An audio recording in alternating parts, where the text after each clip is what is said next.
Today I'm going to be repairing two antique butterflies and this little tiny rosemary beetle.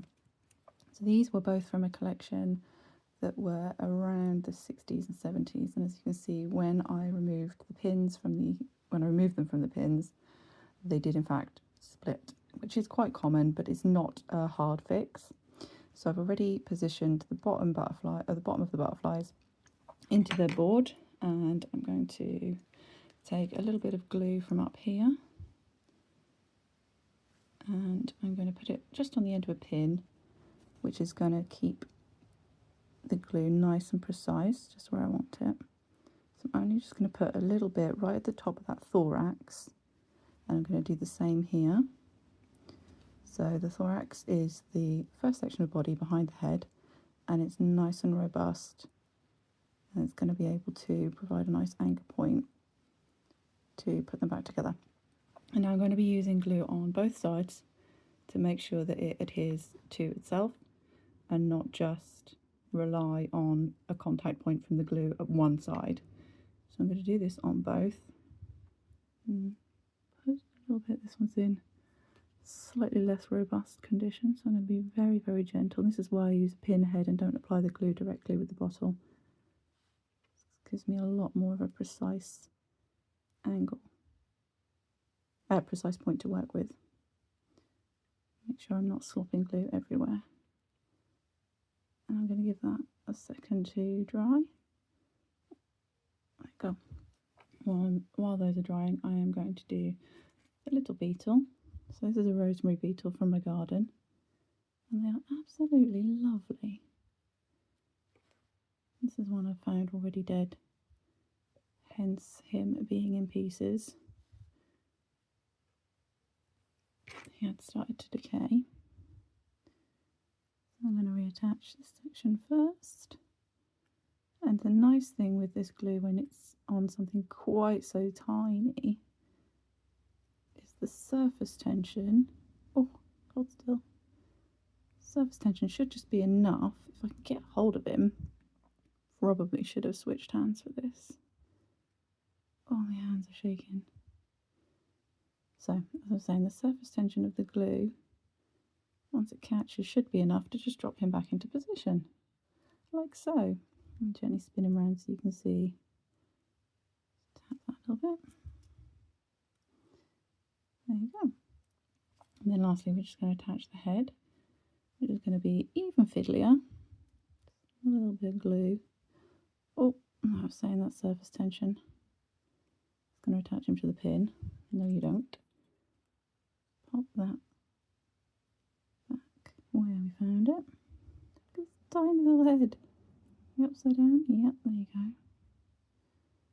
The green side up. The underside of these is a beautiful ruby red. Hold you in place with my very shaky hands. I'm actually going to swap hands with the tweezers, as these ones have a wider aperture. Much better. Okay, let's tap that down towards the board. Angle that. Oof, God, this is fiddly. And very hard to do with the camera in the way, I must say. There we go. Get that head. Fit that back up the right way. There we go. Tap that into place. Brilliant. There he is. Okay. So I'm going to try and move that without then dislodging everything. Just you come out the way, please. Very good. There we go. So next, I'm going to hold the tweezers flat. So these are beading tweezers. They're very, very fine. They're not conventionally used for this work. And I don't know if it's because I like to make things hard for myself or because I specialise in doing repairs and such fine work. But anchor you in place before we go any further. So I'm going to put one pin either side of the abdomen. And now what my aim with that is, I'm hoping that then when I push downwards. Make sure both the forewings are above the hind wings on the board. So my hope with that is once I then get these, get 2 pins and just gently slide them along there. Oh, shaky hands, shaky hands, shaky hands. That's not helping today. There we go. And then we're going to adjust, which again is a little hard to do because the camera's in the way of the angle, but just tap that to make it even. Very good. There we go. And then I will go in and fill in these gaps. Once this is tacked, which will be about an hour or so, I will go in and fill in this with some little bits of fluff that I get from other butterflies. So let's focus on this one up here now. We're going to do the same thing. So now the glue has had a chance to start going a little tacky. Not much, but just a little. Let me just move that pin out of the way. I'm going to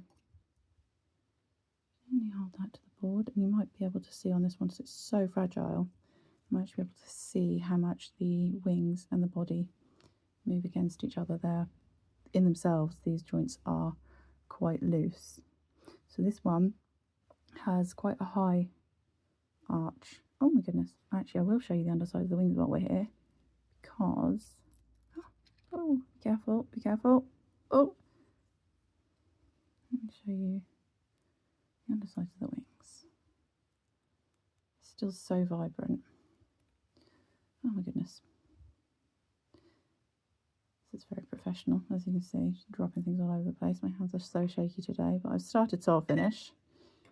Okay, I'm going to grab another couple of pins, and the size I'm using is number 2. You can get entomology pins very, very cheaply on the internet. I usually use eBay and just buy them in bulk. I usually buy about 1,000 at a time because I go through so many, and especially when I'm teaching in-person classes, I will send people home with about 100 at a time. So you can imagine how quickly an afternoon of teaching that those deplete. Okay. So yeah, this one had a much higher angle of the body and the wings, so it was much more of that angle than a flat. But hoping, sorry, the camera's a little out of focus. I've lost my, let's see, I've lost my tripod, so I'm making do with actually a plant stand currently. We do what we can. So here you go. Here's the start of the repairs. And here's, let me actually use the zoom. Oh, it's just a tiny little guy. So what I'll do is I'll leave these to dry for about 2 or 3 hours before I then unpin them. And if I need to, I can go in and readjust the wings at that point, because at least the body that will then be held in place. But I'll probably leave these as they are, because I mean, although this isn't how I would pin the hind wing higher up. I'm more than happy with how the symmetry has gone, which is the main goal when pinning, is to keep them symmetrical and to have them out to display. I like to have the maximum wing on display. So that's what I'll do with those.